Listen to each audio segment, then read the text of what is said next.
अभी गणेश जी विसर्जन हुए, गणेश जी को जल में विसर्जन किया, तो आपके मन में एक प्रश्न तो खड़ा होगा, आया तो होगा कि गणेश जी के 10 दिन तक बिठाओ, नित्य पूजन करो, ने पाठ करो, ने अर्चना करो, ने 10वें दिन इनके विसर्जन कर दो, और वो भी पानी में कर दो, पानी में विसर्जन करो। तो ये कहां लिखा कि जल में विसर्जन करो? श्रीमद् भागवत पुराण की रचना जब वेद व्यास जी महाराज करने के लिए बैठे, वेद व्यास जी ने सुखदेव जी से कहा कि मैं मंत्र बोलूंगा, मैं श्लोक बोलूंगा, इसको लिखेगा कौन?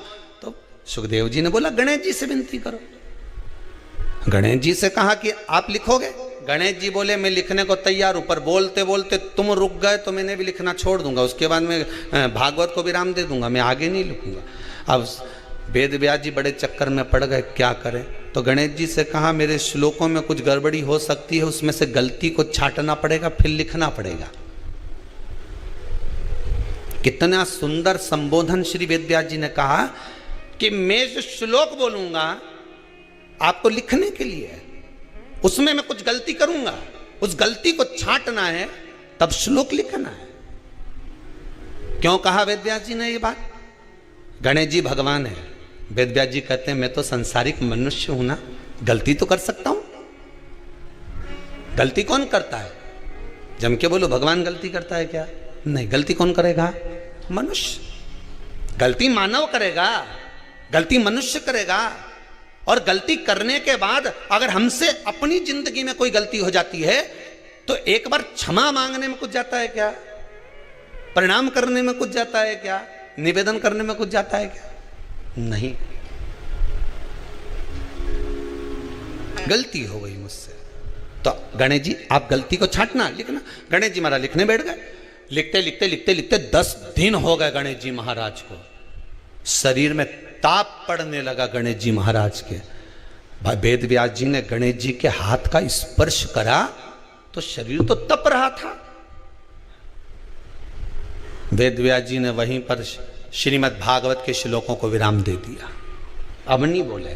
गणेश जी लिखते लिखते लिखते लिखते लिखते लिखते थक गए, ताप पड़ गया, शरीर गर्म हो गया। वेद व्यास जी ने कब करूं क्या? 10 दिन से लिख रहे हैं और शरीर पर ताप पड़ रहा है, करा क्या जाए? उन्होंने गणेश जी का हाथ पकड़ा, उठाया और कहा चलो प्रभु हमारे साथ में। वेद व्यास जी गणेश जी को ले गए और ले जाकर शीतल जल में श्री गणेश जी महाराज को बिठा दिया।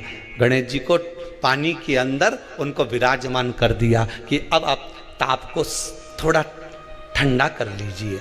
शीतल जल में बिठाया। उस दिन से नियम हो गया कि 10 दिन गणेश जी बैठते हैं और फिर उनका विसर्जन होता है पानी के अंदर, जल के अंदर, शरीर का ताप मिट जाए। तो गणेश जी ने वचन दिया है वेद व्यास जी महाराज को, आपने मेरे ताप को मिटाने के लिए मुझे जल में बिठाया है।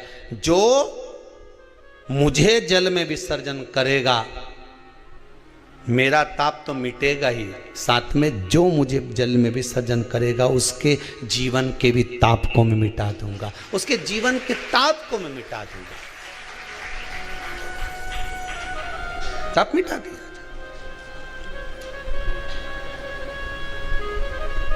पर करो गणेश जी का विसर्जन, मना नहीं है हो, पर अच्छे से करो रे हो।